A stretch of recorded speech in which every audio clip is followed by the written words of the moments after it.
Planning Committee meeting. I'm Councillor Barbara Blake. I'm the chair of this committee. If members can introduce themselves, please. Sean O'Donovan, councillor for Tottenham Hale. Amina Ibrahim, councillor for Knoll Park. Nicola Bartlett, councillor for West Green Ward. Cathy Brennan, councillor for Muswell Hill. John Bevan, councillor, Northumberland Park. So thank you. And if the officers can introduce themselves, please, starting on my left. Bob Walker, I'm sitting in as the legal officer for tonight's meeting. Cody Sprott, Principal Committee Coordinator. Rob Szosowski, Assistant Director, Planning, Building Standards and Sustainability. Dennis Ioannou, Interim Head of Building Control at Haringey. And Robbie McKnocker, Head of Development Management and Planning Enforcement. Okay, thank you. And are there any other officers in attendance virtually or anyway? Yeah, no, okay. Okay, so we're on to item 1, that's filming at meetings. This meeting is being recorded. All registered speakers should be aware that they will be recorded for live or subsequent broadcast via the council's internet site or by anyone attending this meeting.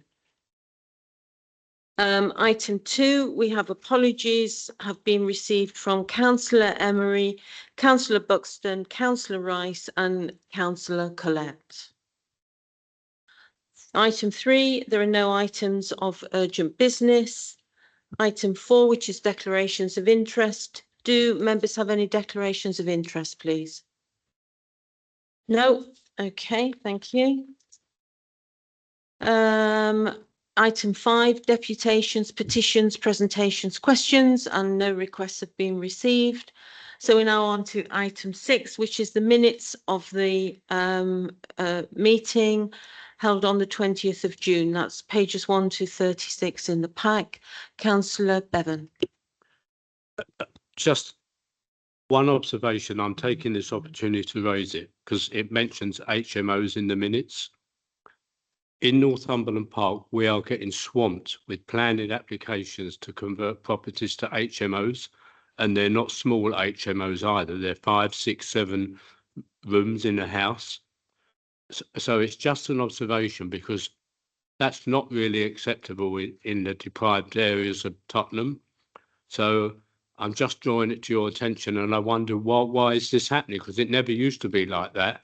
And then the other point I wanted to raise was it talks about 12 agency staff, hoping to reduce it to 6 in the minutes.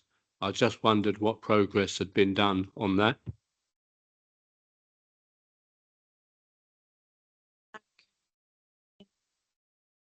Thank you, Chair, and thanks, Councillor, for the questions. So yeah, thanks for the note on HMOs in Northumberland Park. It's an issue we're looking to pick up through the new local plan policies to try and have greater control over HMOs in the borough. So hold some of those thoughts for new local plan working group meetings. And why they're happening, it might be something to do with the links to the new licensing regime and people looking to regularise what they're doing and looking to get planning. So in some senses, it's good that they're going through the right process, but we need to make sure that there's not an absolute unmanageable proliferation of that. So it's a point taken on that. In terms of the 12 agency reducing down to 6, I don't have the exact figure in front of me, but some very good progress has been made on that in recent months by Mr. McKnocker. Robbie, would you like to come in on that point, or yeah, just 2 more to go to hit the 6, and that's in process at the moment. Okay, thank you. Councillor Ibrahim. I was just going to ask, obviously to do with the HMOs in Northumberland Park, is it also anything to do with the fact that often, because of where it is and next to the Spurs Stadium, do we know if a lot of properties are being used for lets in terms of Airbnb for people who want to come to football matches and just want to rent a room for the night, because obviously that's a different arrangement to a HMO licence, isn't it? And, you know, is it worth looking into whether that makes Northumberland Park particularly vulnerable? Because I know that that tends to happen across the country in very close vicinity to football stadiums. Yep, thank you. I've not seen any evidence of that. I've not seen any evidence of a link between HMOs or short-term lets and the stadium activities, but that doesn't mean it doesn't exist. So, what we have seen when we have looked at the kind of spatial distribution of HMOs and Airbnbs, from what I've seen, from what I recall, I haven't seen a correlation with the stadium environs and Northumberland Park, but we'll keep an eye on it, and we are looking at all of this through the new local plan through HMOs and short-term lets. Okay, thank you. So can we approve the minutes of the meeting, please, on the 20th of June? Yes?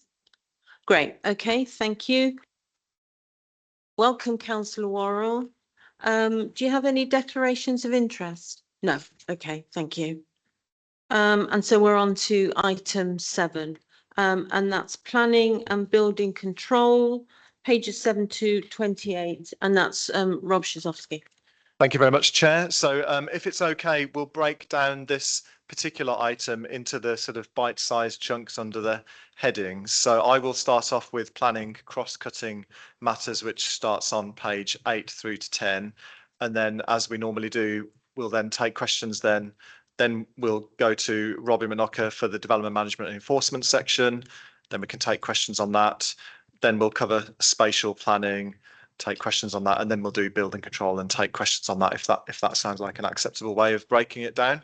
So starting it off with planning cross-cutting matters, that's pages 8 to 10. Firstly, we've won a few awards as Local Planning Authority of the Year, which is fantastic at a national level. So great to get that recognition, but it's important to say that's not just the work of the officers and the wider council, but it's the work of planning committee councillors and the way you work. So that's really good to acknowledge some of that. So that's the awards. We've just completed an internal audit of planning. So we're expecting the final report soon, and we'll bring that to a future strategic planning committee for you to have a look at, and the recommendations and actions coming out of that. So an audit will be coming your way soon for you to have a look at.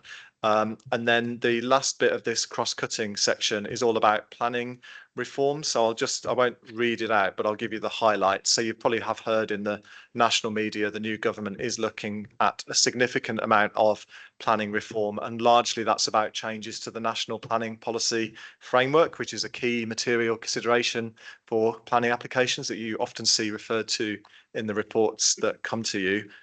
So a few headlines from that, but they are looking at strengthening what's called the 5-year housing land supplies. That's all linked with the targets multiplied by 5 years and making sure we're keeping up with our targets. So that's going to be strengthened.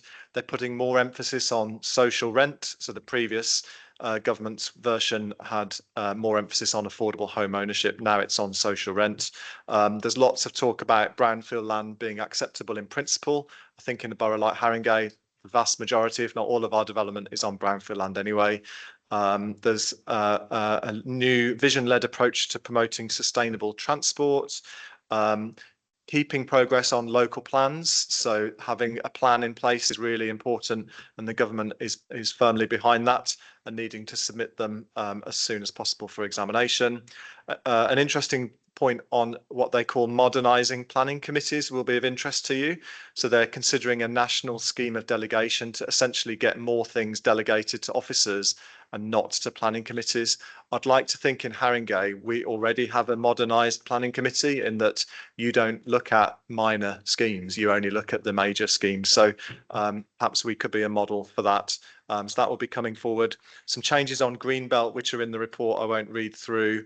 And then acknowledging on planning application fees that there's a bit of a funding crisis for all planning authorities across the country. So some significant shortfalls of funding across the country for planning application services, but also planning policy, enforcement, conservation, and heritage and design. So they're looking at increasing some of the planning fees, and potentially allowing local variation of fees. At the moment, fees are set nationally by government and Parliament, but they might allow some local variation. But if fees are increased, they want to tie that with increased performance. So if people are paying more, they want to get a fast and efficient and quality service. So that's where the government are at. So that's a few headlines from planning cross-cutting matters on pages 8 to 10. Happy to pause and take questions there before we do the other sections. Thank you, Chair. Councillor Bartlett. This is a sort of in broad brush terms, it talks about the fact that we've won this award when in 2012 we used to be pretty bad. Like, what have we done to do? I mean, obviously not every single thing, but in a sort of overall, what have we done basically to achieve that? Because it's a great turnaround.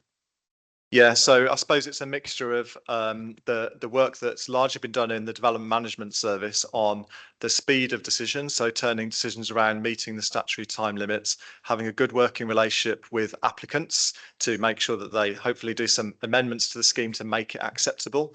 And doing those within the time limits, but also having decisions that stand up at appeal, so that where we as officers we do make refusals, that those can stand up at appeal, and that we're not that we are able to stand behind those decisions. So it's about the quality and the speed of that, and having a good working relationship, and with committee as well. So committee being trained up and making robust decisions, having a robust debate, and also a good working relationship with officers has been very important. So yeah, over the journey of 10 or so years, that's been a really important feature. So hopefully that gives you a flavour in answer to your question.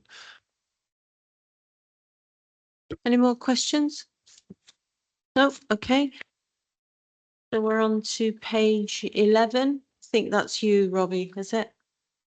Yes, thank you, Yeah. Chair.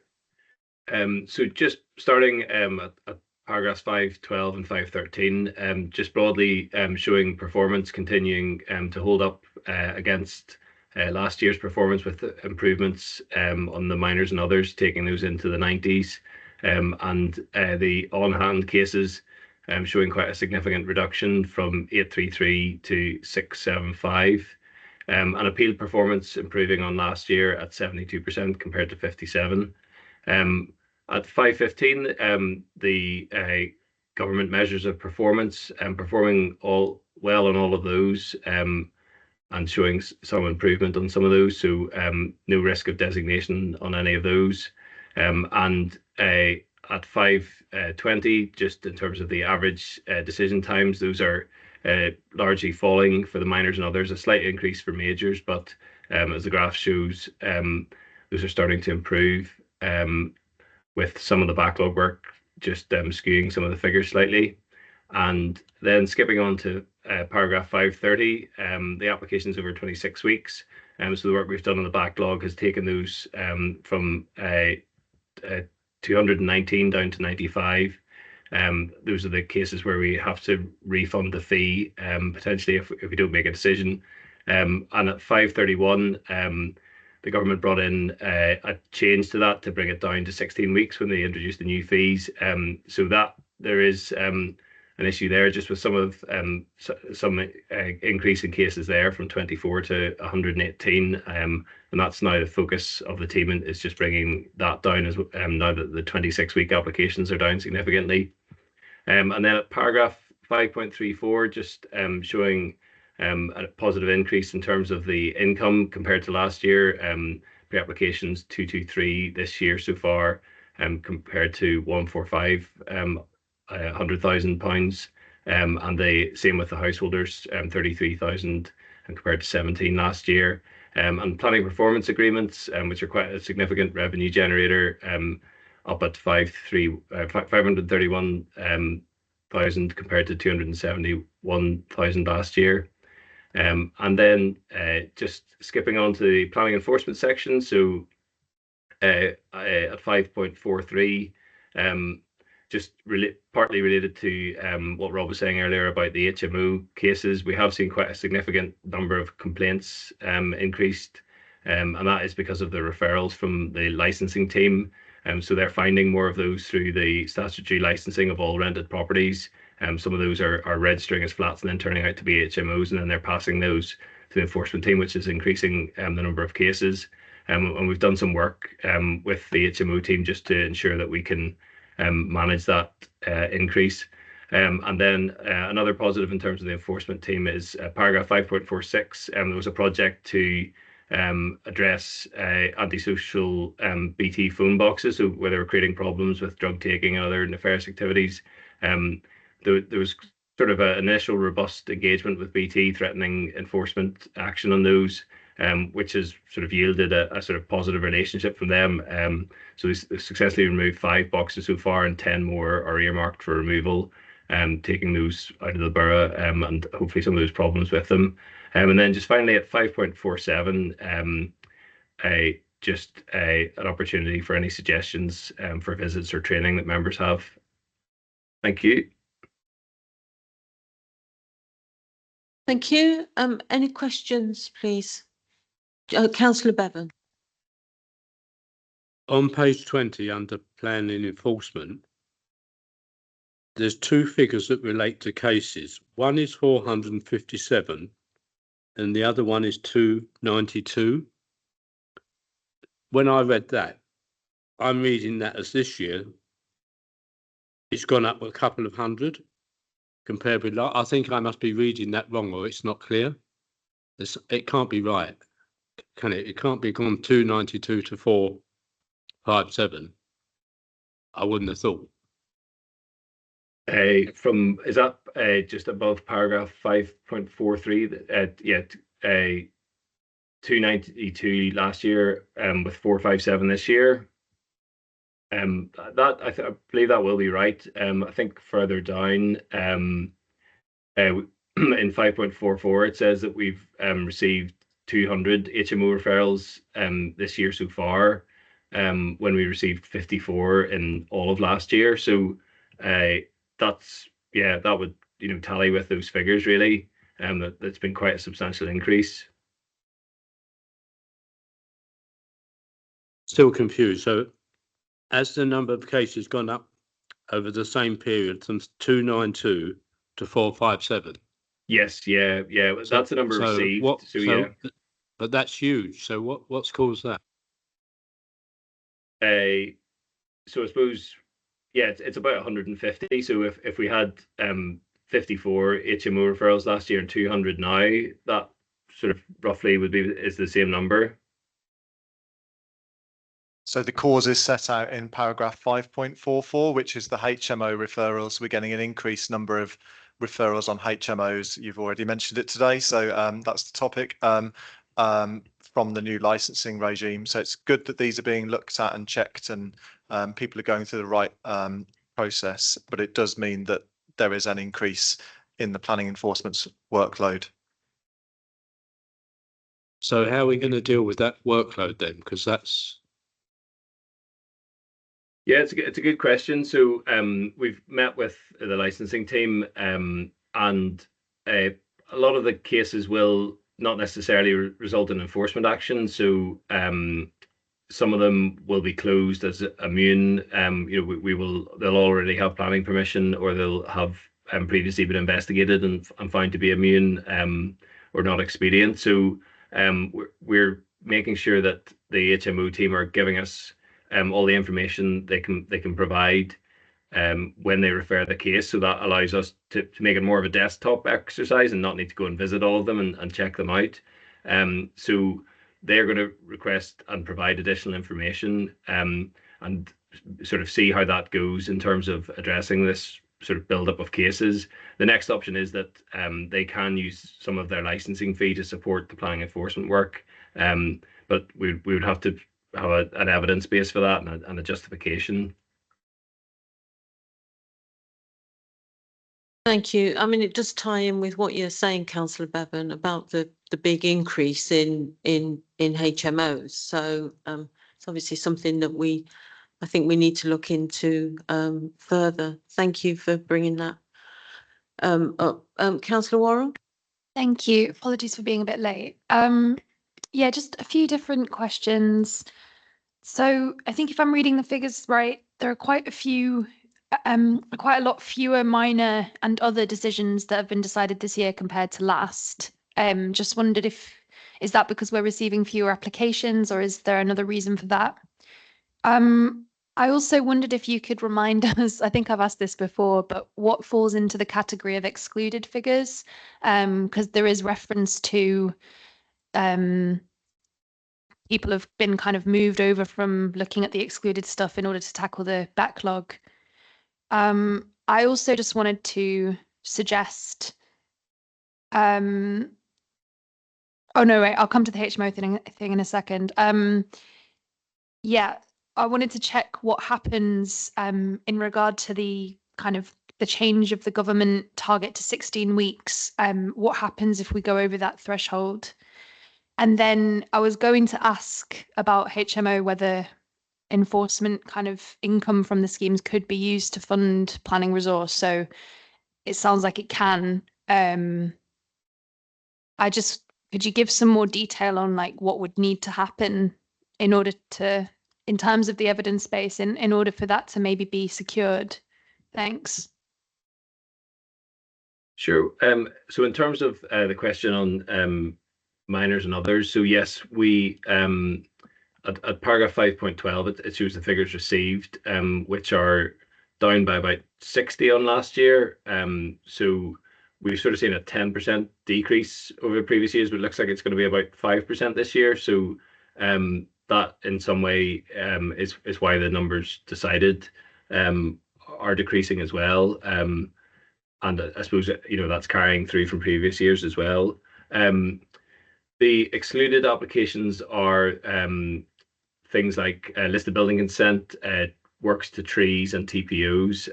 I note we have a glossary definition of all the other categories, but we can add that to the papers. I think that would be helpful for members in future, just to explain that. Now that so that's my page 22. So yeah, actually, sorry, list of building consents are other applications. So it's sort of everything that's not on that list of others. So TPOs, trees, and approvals of detail, I think. Yeah.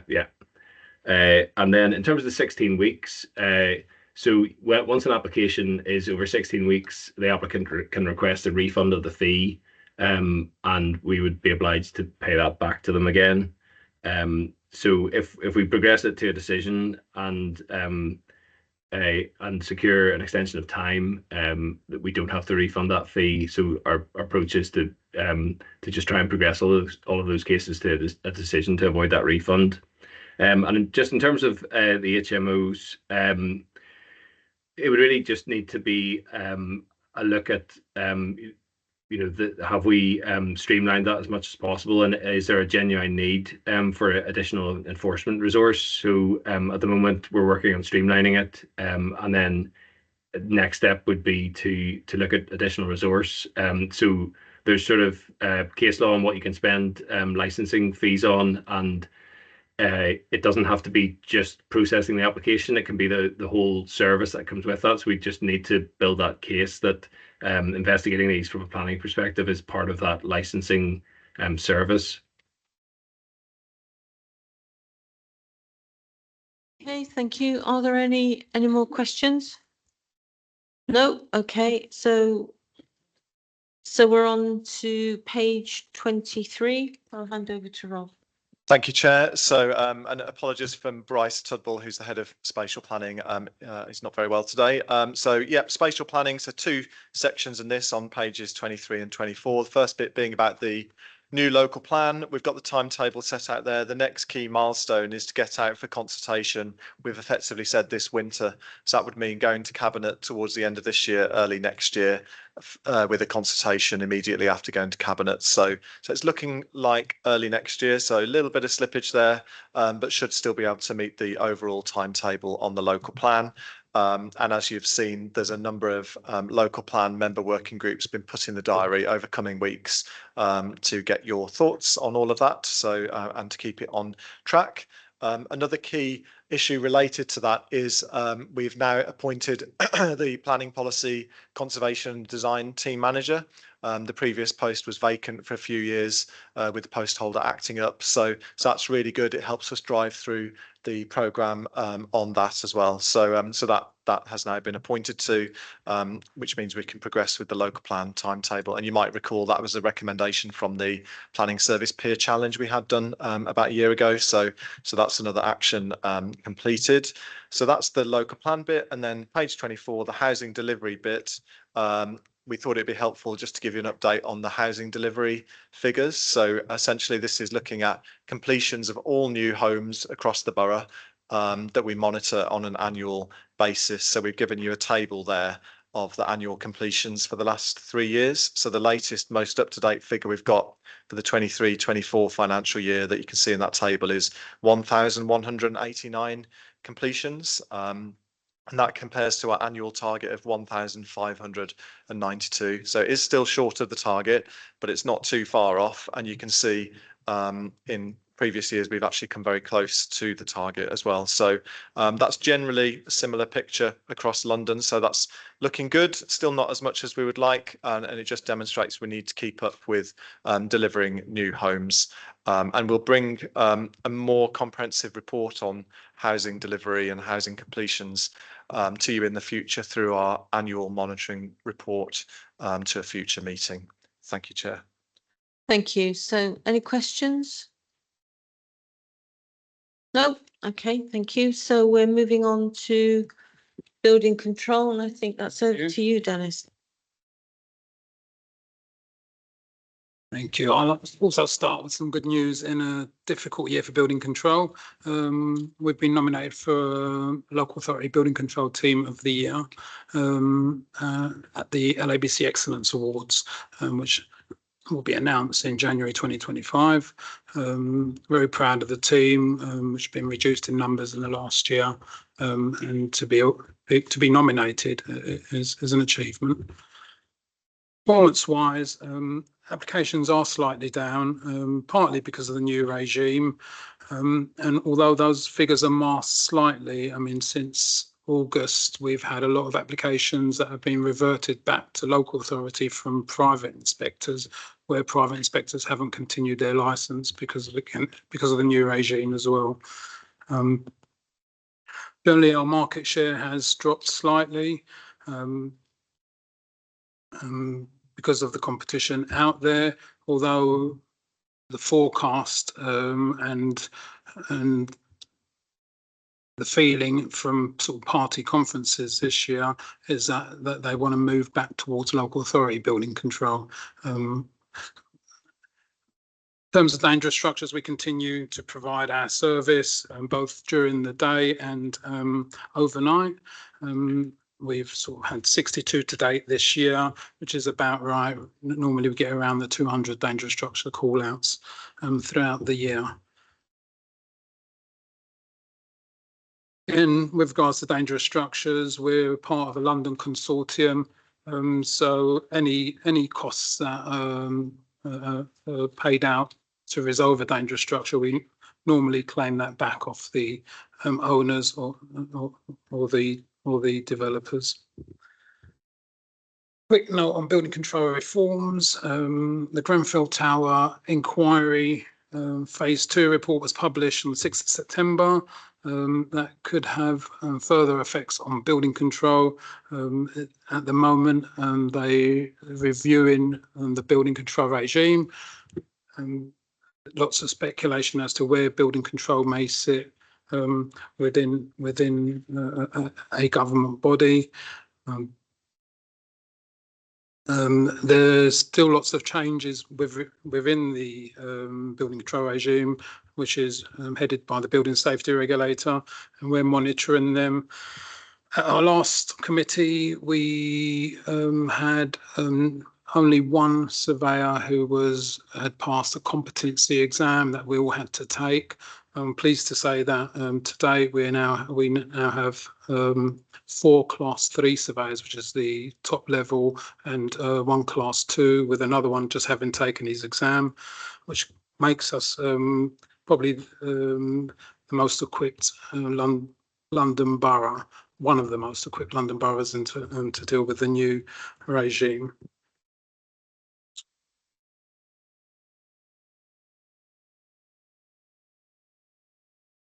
To together with Rob, we're looking to update our job profiles to take into account the new regime. We're now registered building inspectors and are regulated, and hopefully that will go through in the new year. And we've also taken on we now have 2 apprentices from the LABC, which we're training up to boost our team. And once one of them's just taken his exam, and once he's on board, we're looking to employ him permanently. Any questions? Councillor Bevan. In the previous reports, there's normally a revenue figure of the amount of money that the building control service brings in. I can't see it in here. It's just an observation. And then I think last time we raised the issue of the job revaluation. I think you've referred to that slightly different wording. So we were really concerned last time how long it was taking, but it's still not done. With regards to the job evaluation, the process is going through. No, it's not done.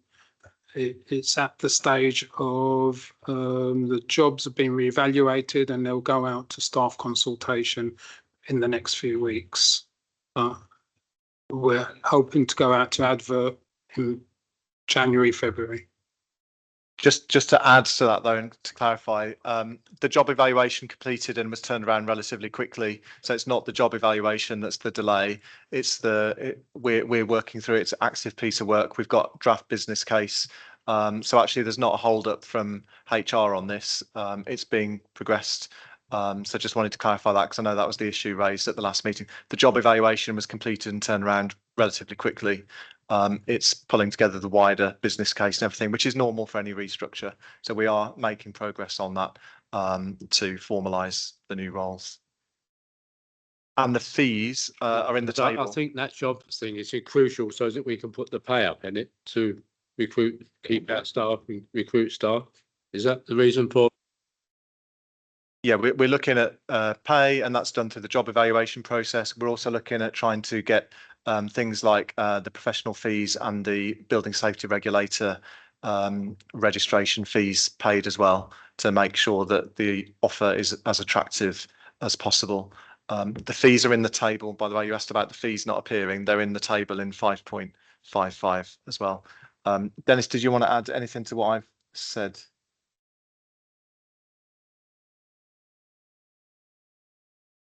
Apologies. Yeah, that sort of covers it. It is a competitive market, and we do need to, like you say, up the salaries and to be competitive. Because I feel if we lose any more staff, we will struggle to provide the service. So we're looking at it closely, and we will hope to push it through as soon as possible. So Councillor Ibrahim. Yeah, my question was going to be about scaffolding. My understanding is that comes under building control and like dangerous structures, etc. Scaffolding on building sites is mainly under the Health and Safety Executive. Okay. However, if it does become dangerous, we get a report of a dangerous scaffold. That was overloaded. going to be my follow-up, because a couple of years ago there was what I thought was dangerous scaffolding on Wood Green High Road, and I did, it was dealt with. HSE got involved, which was really good. But my worry is that we probably have, because there's lots of building work that goes on across the borough. People do it privately. They may not come to the council, as you said. Obviously there may be a move back to local authorities, but people still can go and have their own, private building control contract. But obviously, there's when it's scaffolding, there's a public safety element to it. Do we have some kind of a responsibility or regime where we look at what's going on across, because I really see I have, I'm no expert on scaffolding, but I've got some understanding of what doesn't look like it's been set up in quite the right way. Is there anything, because particularly when it's on, you know, public highways, on roads with quite, you know, narrow pavements, etc., high winds, poor weather conditions, etc. Do we look at that? As building control, no, we don't. However, if someone did complain or put a complaint through, we would look at it, and if it meant that we would pass the message on to the HSE, we would take a photo and report it to the HSE or advise the complainant which direction to go. Councillor Bartlett? My question was about the fall in the market share and in the numbers using building control. Is there stuff that we can do as the committee? Like if we are, I know Councillor Bevan is very diligent at asking applicants to use the council's building control. Presumably we can't put that as a condition because there would presumably be a legal implication, but are there other things that we or the council more generally could be doing to encourage people to use it, because there's obviously, you know, quite a fall in income from that job role. There is, I think a lot of it is information to the homeowners that building control at local authority does exist. A lot of the jobs that do go to private inspectors are normally employed by the builder that actually is carrying out the work. The homeowners generally aren't aware that who is carrying out their building control service. They probably think it's the council, yeah. And especially a few recently, which the private inspectors have gone bust. The homeowners are left with a job which they thought was the council, and then are having to pay double fees for the council to come and have a look at. So I think it's more from councillors' point of view. It's just the word out that we are here and we do provide a service, and they can call us before they start any building work, and we'll advise them of the process. And just to add to that, so yeah, you're right. As a condition, we couldn't do that, and I'm getting a nod of agreement from the legal advisor. But it's a fair point, and we have added on informatives, so that, you know, we can't hold anyone to that. It's just for information, but it's just that extra little bit of reminder to say, you know, here's your planning permission, but have a think about using Haringey local authority building control. So we have done it as an informative. Any more questions? No? Did you want to come back on anything, Dennis? No? No. No, okay. All right, okay. So page 28, was that part of your report, or is that? No, that's the report finished, Chair. So yeah, and the recommendation is just to note it. So Okay, so can we move to the recommendation? This report is for noting. An agreement? Great, thank you. Okay, so we're now on to item 8, and that's the response to the Ombudsman complaint. I won't read it out. I think that's you, Rob. Yeah. Yeah, I'll kick off, and then Robbie Minocha will complete. So yeah, this is an Ombudsman complaint case. The Ombudsman recommended that we report it to the relevant scrutiny panel. We did that. We reported this exact same report to the Housing Planning and Development Scrutiny Panel. Some members in the room were there on the 26th of September. But I also thought it was relevant and fitted within the terms of reference of this committee, as you are working on planning issues. So that's my quick introduction, and Robbie Minocha will just give some of the headlines from the report. Thanks, Rob. So yeah, this originates from an application in 2022. It's been through stage 1 and 2 of the council's complaints procedure, and then eventually reached the Ombudsman. So at paragraph 5.26, you can see the Ombudsman decision. So they found fault that there was no evidence to show that an objection had been considered in the application. Following their recommendation, we agreed to remedy the injustice caused by that fault and carry out a review to make sure that didn't happen again. So we have apologised to the complainant and to address the sort of harm from having to raise this complaint and go through that process.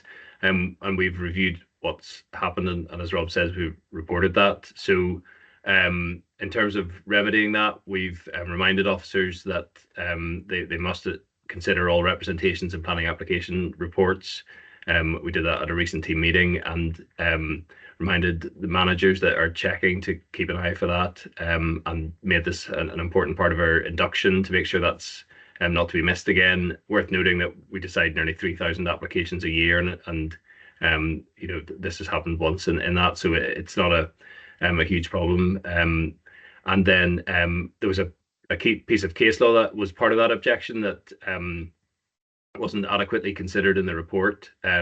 So we had barristers come in and provide some training on that to ensure that officers understand the legal tests that come along with Section 73 applications, which are amendments to previous planning applications. So we're now satisfied that we've addressed all of the issues that resulted in this adverse ombudsman decision, and hopefully that this doesn't happen again. Thanks, Robbie. So are there any questions on this, please? No? Okay, all right. So, so the recommendation is just to note the report. Noted. Thank you. Okay. Right, so we're now on to item 9. And there are no new items of urgent business. And item 10 is the date of the next meeting, which is February the, sorry? Can you ask a question about what? Sorry.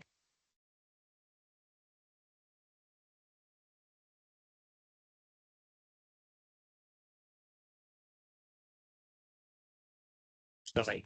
Yes, it's about the infrastructure funding statement. It's basically which is that report considered by this committee, or does it go to another part of the council? Obviously, it itemizes all where the 106 money and the SIL money comes to. And I was looking at the last one, which I think was published in April 2004, which related to 2022-23.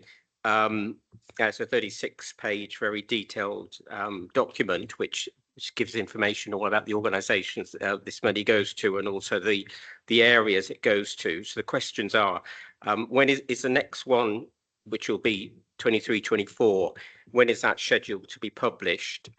Who does it go to? But also there's a line in it that says the residents will have a greater number of meaningful opportunities to influence how specific funding is spent.